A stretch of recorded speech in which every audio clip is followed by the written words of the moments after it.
मित्र हो नमस्कार. मी प्राध्यापक डॉक्टर L.A. पाटील. आपण गीता रहस्यातील पिंडी ते ब्रह्मांडी म्हणजे आत्मा ते परब्रह्म या अत्यंत महत्त्वपूर्ण विषयावर चर्चा करणार आहोत. सांख्यशास्त्रात प्रकृती आणि पुरुष ही दोन तत्वे मानली. त्याच्यात प्रकृती हे मूळ द्रव्य असून त्याच्यातल्या सात्विक रजोगुण आणि तमोगुण यांमुळे सृष्टी कशी निर्माण झाली, पुरुषाने म्हणजे आत्म्याने त्या सृष्टी निर्मितीत किती वाटा उचलला वगैरे ही चर्चा अध्यात्म किंवा उपनिषदांनी सांगितलेल्या चर्चेपेक्षा कमी महत्त्वाची वाटते. कारण पुरुष आणि प्रकृती याच्यात प्रकृती मूलद्रव्य मानलंय, परंतु उपनिषदांमध्ये वेदांतांमध्ये जे मूळ तत्व मानलंय ते परब्रह्म ब्रह्म हे मानलंय. आणि या विश्वाची निर्मितीचं मूळ आदी कारण हे परब्रह्म आहे असं म्हटलंय. आणि ते तर्काने विचार केला तरी आदी भौतिक पद्धतीने विचार केला तरी पटतं. म्हणून आपण त्याच्यावर चर्चा करणार आहोत. हा विषय अत्यंत महत्त्वाचा आहे. सांख्यांच्या प्रकृती व पुरुष यांच्या पलीकडे जाऊन सच्चिदानंद ब्रह्माच्याही वरच्या पायरीचे निर्गुण ब्रह्मच जगाचे मूळ कारण आहे असं उपनिषदांनी त्यांच्या सिद्धांतांद्वारे सांगितलंय. परंतु निर्गुणापासून सगुण कसं निर्माण होईल हा एक प्रश्न आहे. तीच चर्चा आपल्या आजच्या या व्याख्यानातली खरी चर्चा आहे. कारण परब्रह्म निर्गुण आहे, निराकार आहे, सत्य आहे, शुद्ध आहे, बुद्ध आहे, अनिर्वचनीय आहे. असं असताना या सृष्टीतील दिसणाऱ्या विविध वस्तू, विविध पदार्थ जे सगुण आहेत ते कसे निर्माण होतात हा विषय आपला आजच्या चर्चेचा विषय आहे.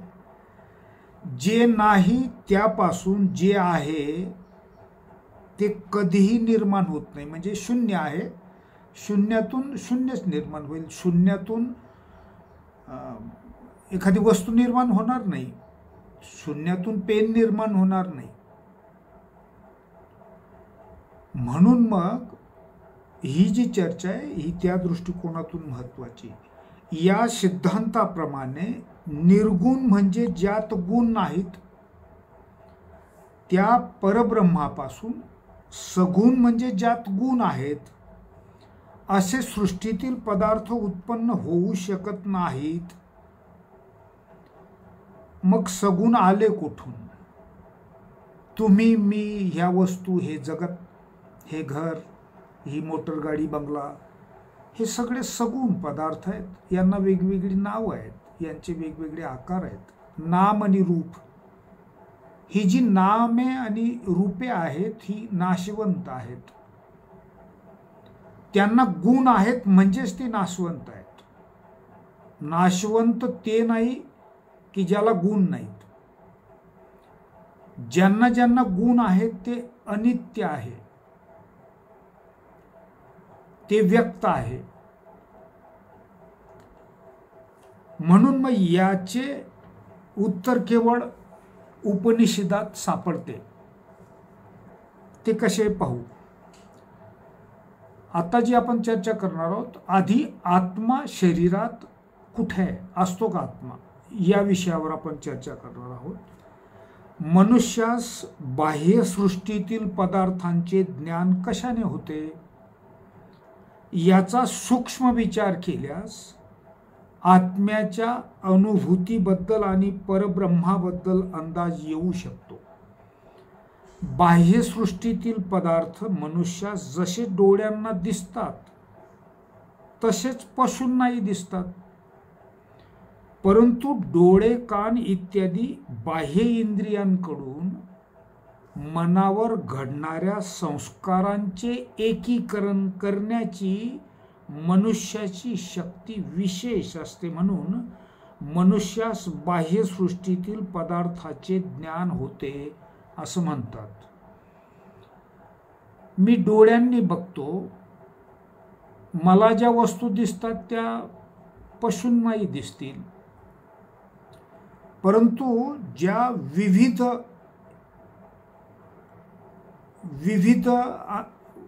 वेगवेगळ्या वेळेस वेगवेगळ्या वस्तू दिसतील, त्याचं एकीकरण करून ज्ञान होणं हे सामर्थ्य केवळ मनुष्यात आहे, पशुत नाही. त्याचं आपण उदाहरण म्हणून जर याचा विचार केला, आत्मा एकत्वाने म्हणजे वेगवेगळ्या क्षणी वेगवेगळं ज्ञान मनाकडून बुद्धीकडून आत्म्याकडे जे जातं, ते जे तुकड्या तुकड्यातलं ज्ञान आहे त्याचं एकत्रीकरण करून देऊन, एकीकरण करून देऊन त्या अनेक प्रसंगांना एक विशिष्ट नाव देण्याचं म्हणजे ज्ञान होण्याची क्रिया कशी घडते आत्म्यात. म्हणजे आत्मा आहे हे का वाटतं, तर आपण हे जे उदाहरण आहे ते बघणार आहोत. हा विशेष गुण ज्या एकीकरण शक्तीचे फळ आहे, हे जे एकीकरण शक्य आहे ती शक्ती म्हणजे मन व बुद्धी यांच्या पलीकडची म्हणजे आत्म्याची आहे. हाच क्षेत्रज्ञ विचार आहे. क्षेत्र म्हणजे शरीर, क्षेत्रज्ञ म्हणजे आत्मा. आपण याच्या आधी बघितलं. म्हणजे जर आपण असा विचार, केवळ एका पदार्थाचेच नव्हे तर सृष्टीतील भिन्न भिन्न पदार्थांचे कार्यकारण इत्यादी जे अनेक संबंध, ज्या सृष्टीचे नियम किंवा कायदे असतात, त्याचे ज्ञानही अशाच प्रकारे होत असते. अनेक प्रकारच्या लॉजमुळे, नियमांमुळे, कायद्यांमुळे हे जे जगत चाललेलं आहे, वस्तूंमध्ये या नियमांमुळे संबंध आहे. चंद्र पृथ्वीभोवती फिरतो, त्याच्यामध्ये एक विशिष्ट प्रकारची गुरुत्वाकर्षण शक्ती साऱ्याच ताऱ्यांमध्ये, साऱ्याच ग्रहांमध्ये, साऱ्याच उपग्रहांमध्ये अशा तऱ्हेचा कार्यकारण संबंध आहे. या कार्यकारण संबंधाचाही विचार तुटक पद्धतीने होणार नाही. त्याला एकत्रित करून जे मिळतं त्यालाच ज्ञान म्हणतात. भिन्न भिन्न पदार्थ जरी डोळ्यांना दिसत नसले तरी, म्हणजे काही वेळेस असं शक्य आहे की पदार्थ दिसत नाही, गुरुत्वाकर्षण शक्ती कुठे दिसते. इलेक्ट्रॉनचं मास माणसाला मोजता आलंय. इलेक्ट्रॉन, प्रोटॉन, न्यूट्रॉन यांचं ॲटममधलं कामकाज काय आहे हे माणसाला नीट कळलंय. क्वांटम फिजिक्सपर्यंत माणसाने मजल मारलेली आहे. त्याच्यामुळे जे अव्यक्त आहे, जे दिसत नाही डोळ्यांना, ज्ञानेंद्रियांना जे दिसत नाही त्याचा सुद्धा कार्यकारण संबंधाने माणसाने त्याचं सायन्स, त्याचं गणित मांडता आलेलं आहे माणसाला. म्हणून भिन्न भिन्न पदार्थ जरी डोळ्यांना दिसत नसले तरी कार्यकारण आदी संबंध हा प्रत्यक्ष इंद्रिय गोचर नसला तरी, म्हणजे इंद्रियांना दिसत नसला तरी, अनुभूती येत नसली तरी, म्हणजे प्रत्यक्ष दिसत नसला तरी पाहणाऱ्याने आपल्या मानसिक व्यापाराने, म्हणजे अंतःकरणात ज्या ज्या गोष्टी त्या आणि आत्मा तो निश्चित केलेला आहे. म्हणजे कार्यकारण संबंध हा मनाच्या व्यापारामुळे कळू शकतो, चिंतन मननाने कळू शकतो. केवळ ज्ञानेंद्रियच आपल्याला माहिती आणून देतात असं नाही, तर इतरही कपॅसिटीज अशा आहेत की ज्याच्यामुळे आपल्याला ज्ञान होत असतं. त्याच्यातलं एक हा जो मनोव्यापार आहे, मन, चित्त, बुद्धी आणि आत्मा, याद्वारे माणसाला ज्ञान होत असतं. उदाहरणार्थ, कोणताही एक पदार्थ आपल्या डोळ्यापुढून गेला म्हणजे त्याचे रूप व गती पाहून तो लष्करी शिपाई आहे हा संस्कार चित्तात साठवला जातो. बुद्धीद्वारे अर्थ लावला जातो व आत्म्याला ज्ञान होते. म्हणजे आपल्या समोरून एक शिपाई चालला आहे, डोळ्यांनी बघितला, मनाकडे माहिती आली, चित्तात साठवली, बुद्धीकडे गेली, बुद्धीने आत्म्यापर्यंत पाठवली, एक शिपाई गेल्याचं ज्ञान झालं. या पदार्थाच्या मागून दुसरा पदार्थ डोळ्यापुढे आला म्हणजे तशीच मानसिक क्रिया होऊन तो पदार्थ दुसरा लष्करी शिपाई असल्याचे बुद्धी निश्चित करते व आत्म्याला ज्ञान होते. पहिल्या शिपायाच्या मागे दुसरा गेला. तुटक तुटक प्रसंग सुद्धा आत्मा कसे जोडून देतो याच्यासाठीचं हे उदाहरण आहे. याप्रमाणे एकामागून एक पण भिन्न भिन्न क्षणी मनावर अनेक संस्कार चित्तात साठवले जातात. बुद्धीद्वारे भिन्न भिन्न वेळी तुकड्या तुकड्याने आत्म्याला ज्ञान होत असते. आत्मा या ज्ञानाच्या तुकड्यांचे एकीकरण करतो व एकत्वाने एकीकरण करून ठरवतो की आपल्या समोरून सैन्य चाललेले आहे. एकामागून एक शिपाई जात होते, त्याचं एकत्वाने एकत्रीकरण करून हे सैन्य चाललं आहे असं ज्ञान होतं, ते आत्म्याला होतं. एकीकरण, तुकड्या तुकड्यांतून प्राप्त झालेलं, बुद्धीच्याकडून झालेलं ज्ञान एकत्र करून हे अमुक आहे हे सांगण्याचं सामर्थ्य आत्म्यात आहे. आत्मा हा साक्षीदार असला तरी तो ज्ञानस्वरूप आहे, ज्ञान होतं त्याला. कारण गाढ झोपलोय मी असं जर आपण म्हणतो तर त्यावेळेस अंतःकरणातले सारे झोपलेले आहेत, शरीर झोपलंय, मग मी गाढ झोपलो होतो हे झोपेतून जागे झाल्यावर कसं कळलं? कोणी सांगितलं गाढ झोपला होता असं? तर कोणीतरी साक्षीदार म्हणजे आत्मा आहे आणि ज्ञान होण्याची अबिलिटी त्याची आहे. यावरून सृष्टीज्ञान म्हणजे इंद्रियांना प्रत्यक्ष दिसणारा जड पदार्थ नसून इंद्रियांच्या द्वारे चित्तावर घडलेल्या अनेक संस्कारांचे पाहणारा आत्मा जे एकीकरण करतो त्याला ज्ञान म्हणतात. तुकड्या तुकड्यांना ज्ञान म्हणता येणार नाही. पशुला तुकड्या तुकड्यांचं ज्ञान होतं. सैन्य चाललंय असं ज्ञान पशुला होणार नाही, कारण त्याच्यात बुद्धी कमी आहे, म्हणजे आत्म्याचं सामर्थ्य कमी आहे. म्हणजे ज्ञान ते असतं की जे एकत्वाने प्राप्त होतं. एक एक मनुष्य चाललाय, एक एक लष्करातला सैनिक, एक एक सैनिक चाललाय, तोपर्यंत इन टोटल हे सैन्य आहे असं म्हणता येत नाही. परंतु एक एक गेल्याच्या नंतर त्याचं एकत्रीकरण करून तुकड्यात येणारं ज्ञान एकत्रित करून त्याला हे लष्कर आहे, लष्कराची एक तुकडी आहे, हे सैन्य आहे, हे ज्ञानाला समजतं.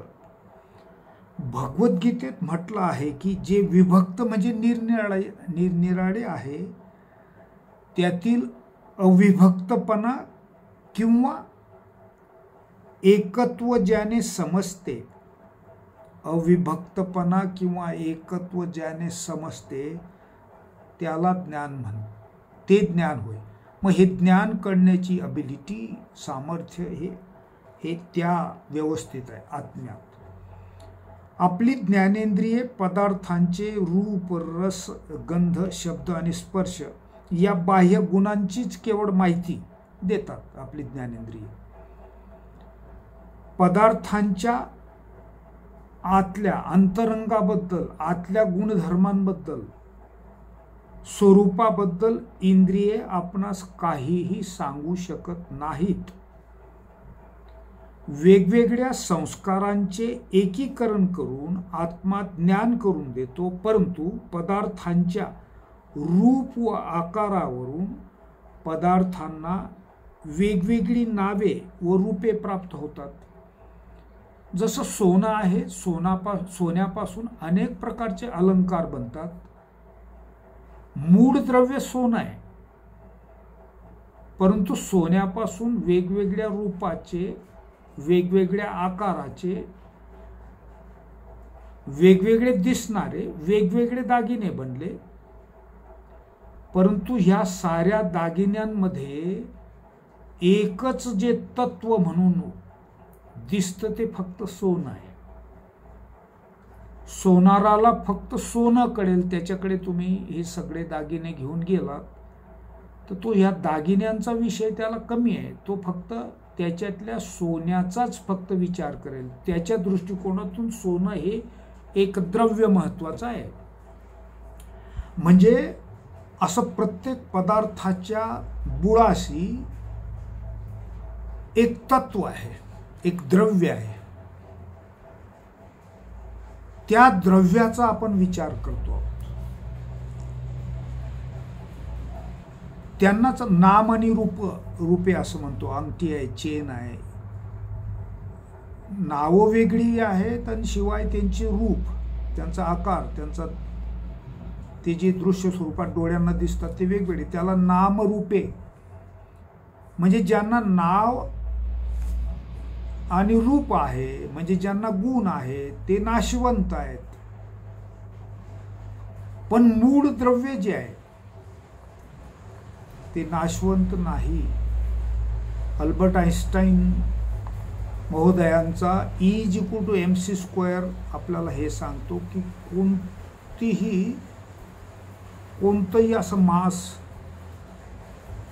निर्माण करता येत नाही, त्याचं ट्रान्सफॉर्मेशन होतं मासचं ऊर्जेत आणि ऊर्जेचं मासमध्ये. नामरूपे जरी बदलत असली तरी मूळ द्रव्य सोने कधीही बदलत नाही. आपली ज्ञानेंद्रिये केवळ आपली जी ज्ञानेंद्रिय म्हणजे डोळे, कान,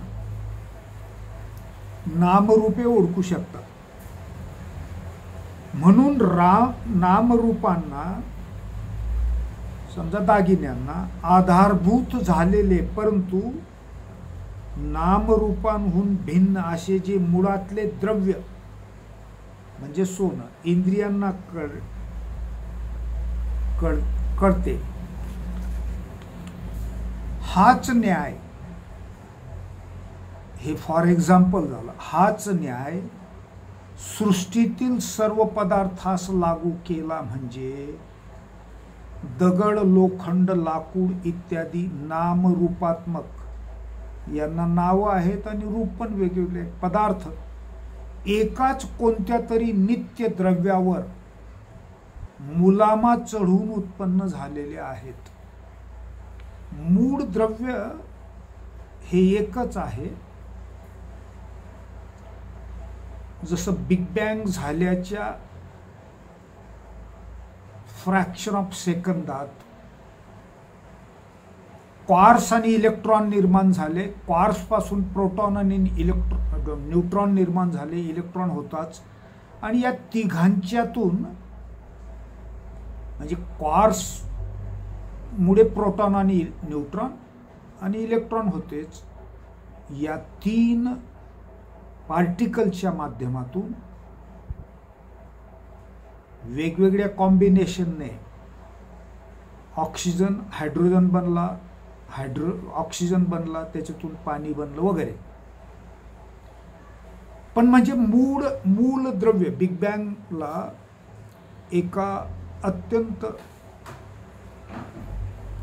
पॉइंट अशा जागेत प्रचंड ऊर्जा साठवलेली आहे आणि काहीतरी घडलं आणि त्याचा स्फोट झाला. बिग बँग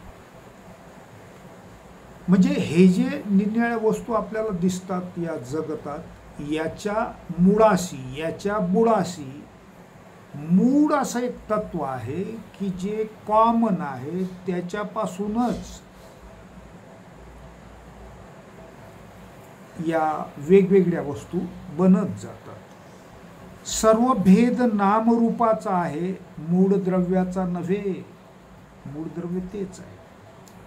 नामरूपाखाली म्हणजे जसं दागिन्यांचं म्हटलं, सोन्याच्या दागिन्यांच्या खाली एकजिन्सी एकच द्रव्य नित्य वास करीत असणे यालाच संस्कृतात सत्ता सामान्य म्हणतात.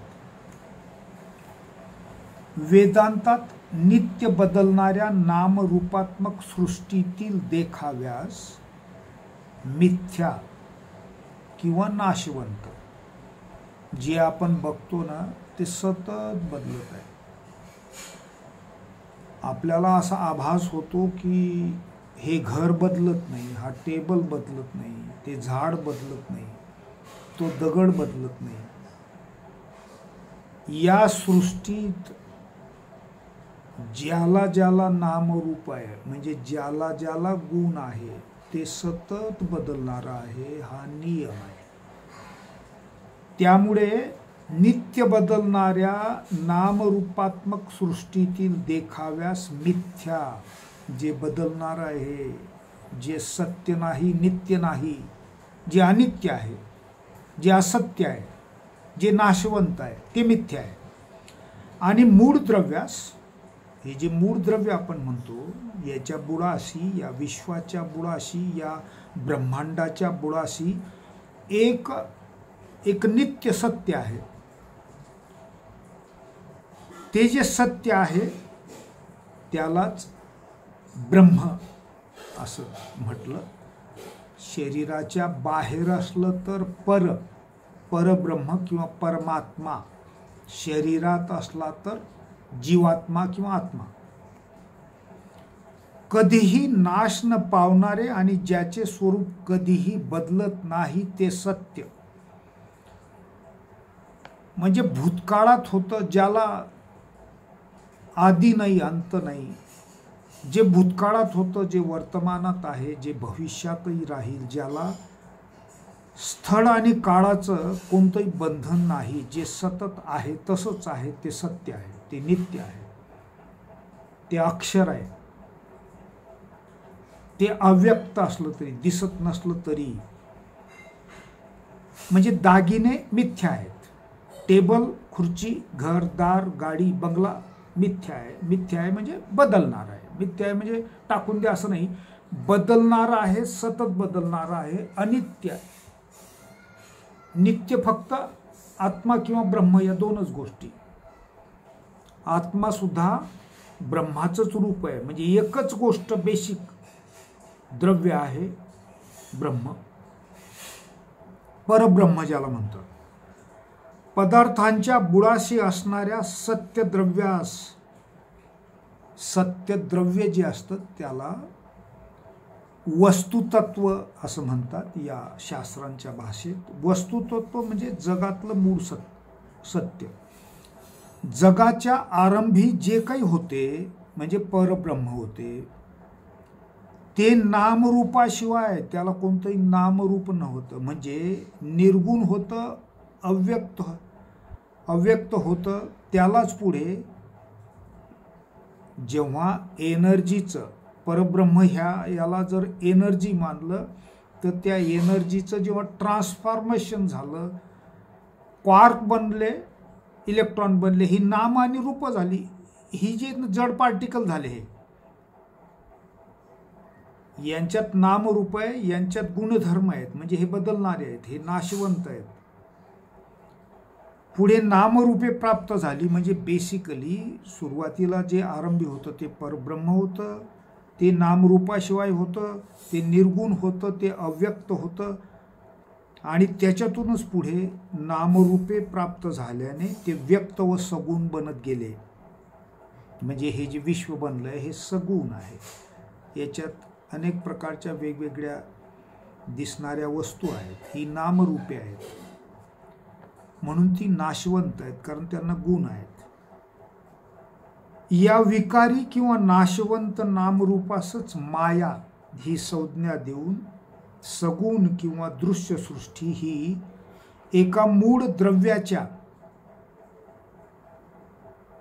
ही जी सगुण सृष्टी आहे, जे आपल्याला दिसतंय, चंद्र सूर्य तारे मी तुम्ही, सगुण सृष्टी ही एका मूळ द्रव्याच्या म्हणजे ईश्वराच्या मायेचा, ईश्वर म्हणजे हेच परब्रह्म, ईश्वराच्या मायेचा खेळ किंवा लीला आहे. आता हा माया शब्द इथं आलाय. जे जे नाशवंत आहे ते मिथ्या आहे किंवा माया आहे. परब्रह्मावर, परब्रह्माचं प्रतिबिंब जणू काही हे विश्व आहे. आणि या मायेचं जणू पांघरून त्या परब्रह्मावर पडल्यामुळे आपल्याला पहिल्यांदा ज्याची अनुभूती होते, अनुभव येतो ते या सृष्टीचं. आणि आपण सृष्टीच खरं मानतो. खरं आहे परब्रह्म, खरं आहे आत्मा.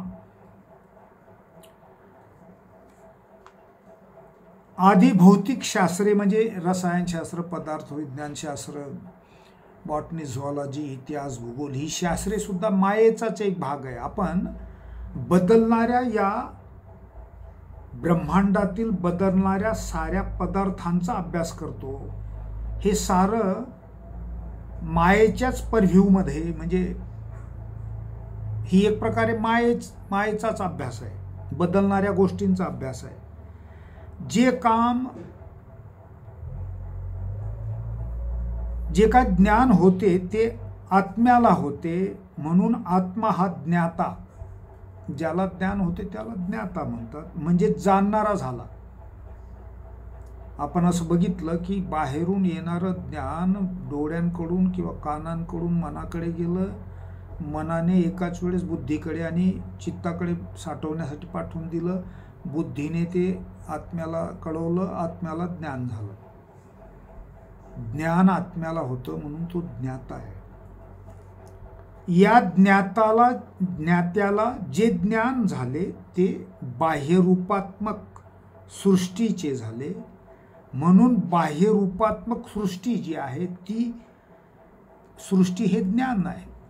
आत्म्याच्या दृष्टिकोनातून ते ज्ञान झालं.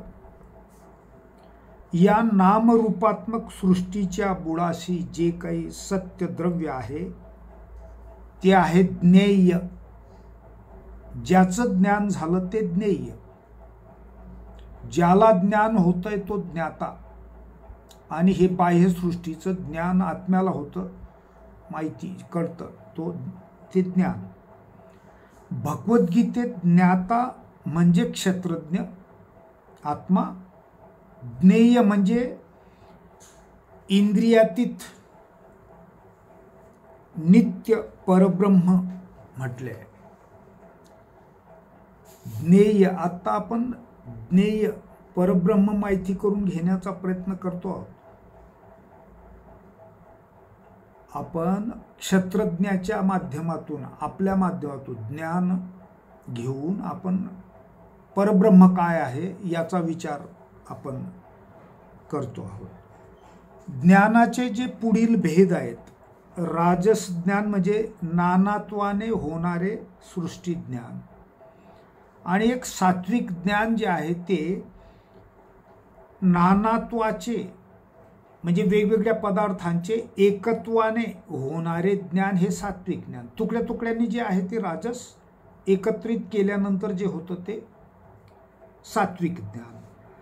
क्षेत्र विचारात हे देह, इंद्रिये इत्यादी नाशवंत नामरूपाखाली काहीतरी नित्य आत्मतत्व आहे.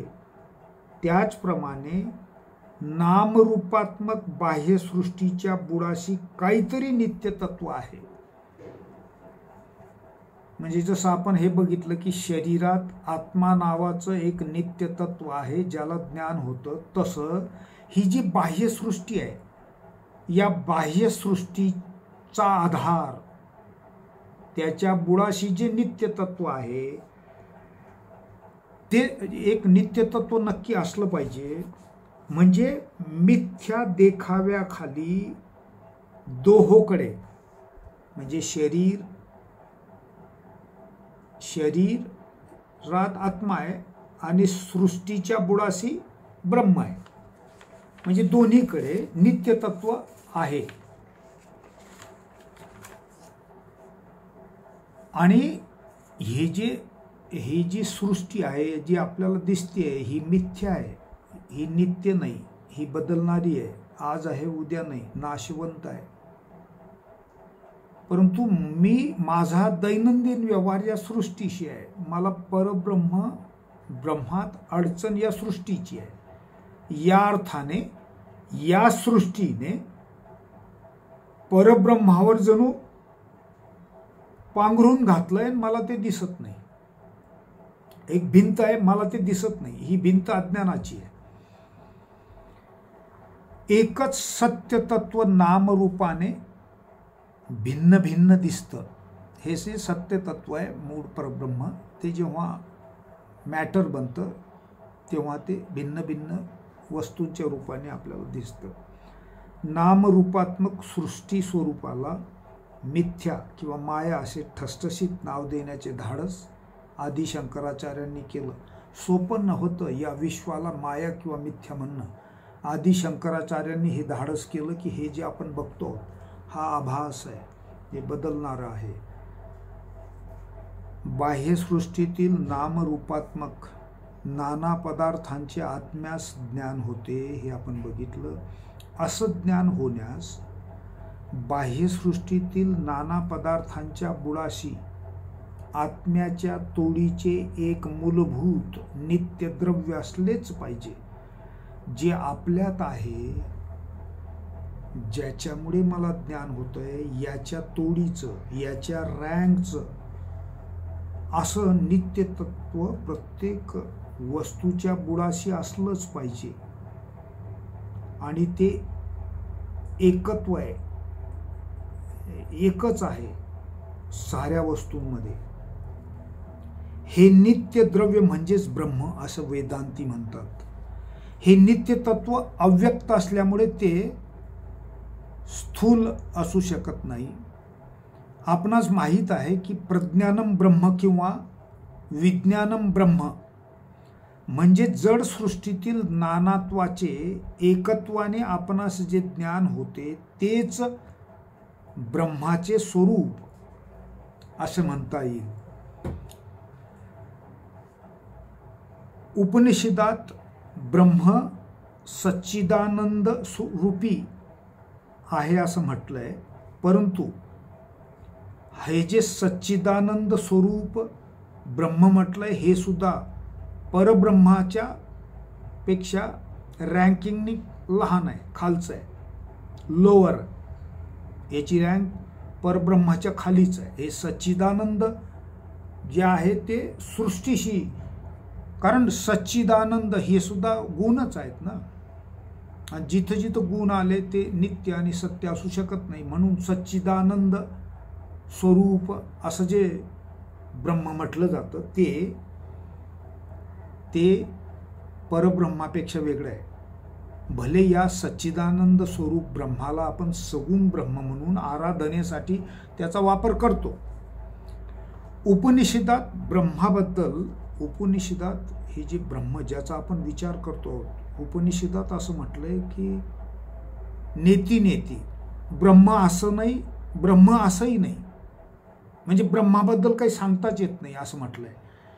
मग असं असताना आपण ब्रह्म काय आहे असं का बघतो, तर हे तर्काने ज्यावेळेस आपण विचार करत चालतो त्यावेळेस लक्षात येत चालतं की या जगतला, या ब्रह्मांडाला, जे पिंडात आहे ते ब्रह्मांडात आहे याची चर्चा आपण करतो. ज्या अर्थी शरीरात आत्मा आहे, पिंडात आत्मा आहे,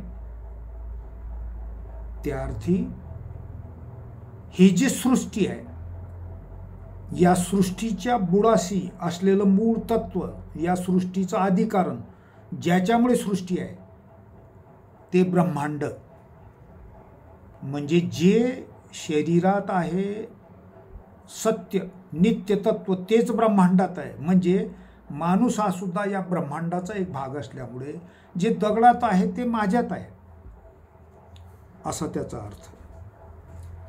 अव्यक्त पदार्थात परब्रह्म श्रेष्ठ आहे हे नित्य, जे दिसत नाही ना, म्हणजे मन दिसत नाही, बुद्धी दिसत नाही, चित्त दिसत नाही, राग लोभ दिसत नाही, या सगळ्या अव्यक्त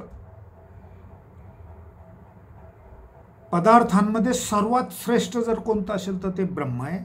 म्हणून इच्छा, वासना, श्रुती, धृती यांपेक्षा मन श्रेष्ठ, मनापेक्षा ज्ञान श्रेष्ठ,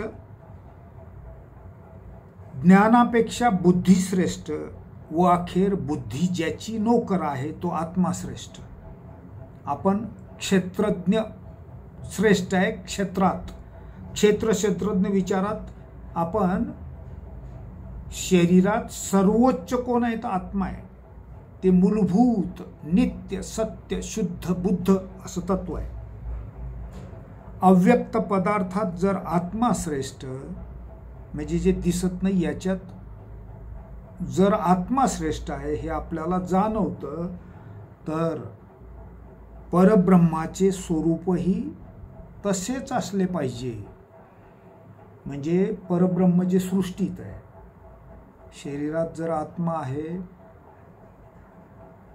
तर परब्रह्मात म्हणजे सृष्टीत परब्रह्म हे त्याच्या बुडाशी असलं पाहिजे. आता ब्रह्माच्या बद्दल जर आपण असा विचार केला, आता बाह्य सृष्टीतील ब्रह्माचे स्वरूप काय ते ठरवायचे. ब्रह्म आत्म्याच्या स्वरूपाचे असेल, समजा आता ब्रह्माचं स्वरूप कसं आहे, कसं असेल ब्रह्म, कसं असेल ब्रह्म, एक तर आत्म्यासारखं असेल नाही तर आत्म्यासारखं नसेल. कोणतेही दोन पदार्थ, मग आपण जेव्हा विचार करतो कोणतेही दोन पदार्थ जर सारखे दिसत असेल तर त्यांची कॅटेगरी एक आहे असं आपण मानतो. समजा झाड आहे, झाडाकडे आपण बघतो, समजा एक शेतात मोसंबीचा मळा आहे, त्या मळ्यात मोसंबीची झाडं आहेत. प्रत्येक मोसंबीच्या झाडाची पानं, फुलं, फळं, खोड, फांद्या प्रचंड सिमिलॅरिटी आहे, सारख्या आहेत. म्हणजे सारख्या दिसणाऱ्या दोन वस्तू, म्हणजे बाह्य ज्ञानावरून त्यांच्याकडे बघून आपण ज्या अर्थी असं म्हणतो की हे सारखे दिसत आहे, यांचं वागणं सारखं दिसत आहे, तसं आत्म्यासारखं ब्रह्माचं जर वागणं असेल तर ब्रह्माचं स्वरूप सुद्धा आत्म्याच्या स्वरूपासारखंच असलं पाहिजे असा त्याचा अर्थ. कोणतेही दोन पदार्थ स्वभावतः सारखे असतील तर त्यांचे बाह्य परिणाम म्हणजे गुण सारखेच असतात, जे मी आपल्याला उदाहरण दिलं. याचप्रमाणे आत्मा व ब्रह्म यांचं वागणं सारखं आहे, कारण सृष्टीतील भिन्न भिन्न पदार्थांचे मनावर म्हणजे किंवा चित्तावर संस्कार होतात, त्याचे आत्म्यामुळे एकत्रीकरण होते. आपण सैनिकांचं उदाहरण घेतलं, तुटक तुटक येणारी माहिती एकत्रित करून आत्म्याने एकत्वाने त्याचं ज्ञान निर्माण करून दिलं. म्हणजे तुटक तुटक अशा संस्कारांचं एकीकरण करून आत्मज्ञान निर्माण करून देतो. तसं या सृष्टीत अनेक प्रकारच्या विविध वस्तू आहेत. त्या विविध वस्तू नाशवंत असल्यामुळे त्या साऱ्यांचं एकीकरण असलेलं एकच स्वरूप म्हणजे इथं नानात्व आहे. शरीरातही संस्काराच्या रूपाने वेगवेगळे तुटक तुटक येणारे संस्कार आत्मा एकत्र करतो. तसं अनेक प्रकारच्या वेगवेगळ्या वस्तूंचं मॅथमॅटिक्सच्या पद्धतीने, जॉमेट्रीच्या पद्धतीने संचलन करणारं, लॉजच्या माध्यमातून संचलन करणारं वेगवेगळं असूनही एकत्व, एकात्मता ज्याच्यात दिसते त्याचं स्वरूप आणि आत्म्याचं स्वरूप हे सारखंच असलं पाहिजे. म्हणजे ते एकीकरण, शरीरातलं संस्कारांचं एकीकरण आणि बाह्यसृष्टीतल्या नानात्वाचं एकात्वाने झालेलं एकीकरण, हे दोन्ही सारखे असल्यामुळे आत्मा आणि ब्रह्म यांचं स्वरूप सारखं आहे. म्हणून मग ब्रह्म, परब्रह्म, त्याचा अंश मनुष्यापासून तर विश्वातल्या कणाकणापर्यंत आहे. आत्मा जसा शरीराला म्हणजे पिंडात एक चैतन्य भरून त्याला जन्मतो, जन्माच्या वेळेस प्रवेश केल्यानंतर एनर्जी म्हणून समजा प्रवेश केला, चैतन्य म्हणून तो माणूस जगतो आणि एके दिवशी मृत्यू पावतो. तेच काम हे जे ब्रह्म आहे, परब्रह्म, हे प्रत्येक सजीवाला चैतन्य पुरवतं, जगायला प्रेरणा देतं. कारण उपजत प्रेरणा असते, जगण्याची प्रेरणा देते आणि तो जीव संपतो. किंवा एखादी निर्जीव वस्तू आहे, ती आज आहे उद्या आहे, उद्या नाही, ती सुद्धा बदलत राहते, आपल्याला दिसत नाही. म्हणजे त्यामुळे दोघांचा रोल सारखा आहे हे जगत चालवण्यासाठी. पिंडातला आत्मा आणि ब्रह्मांडातलं परब्रह्म हे सारखं असल्यामुळे जे पिंडी आहे ते ब्रह्मांडात आहे, जे पिंडी ते ब्रह्मांडी असं जे म्हणतात ते हेच आहे. याला तत्वमसी, ते तूच आहेस, म्हणजे पिंडी ते ब्रह्मांडी असं म्हणतात. त्यामुळे हा विषय अत्यंत गंभीर असला तरी अत्यंत उत्तम आहे. तर्काने म्हणजे अभ्यासाने जर समजून घेतला तर या जगतचा नीट अंदाज आपल्याला येऊ शकतो. हे मी माझ्या पद्धतीने समजून घेण्याचा, पण याला आधार आहे गीता रहस्य, आणि गीता रहस्याचा आधार आहे भगवद्गीता. या दोन ग्रंथांच्या संदर्भाने हे मी समजून घेतलंय, आपल्या पुढे मांडलं. काही सूचना असतील जरूर कळवा. धन्यवाद.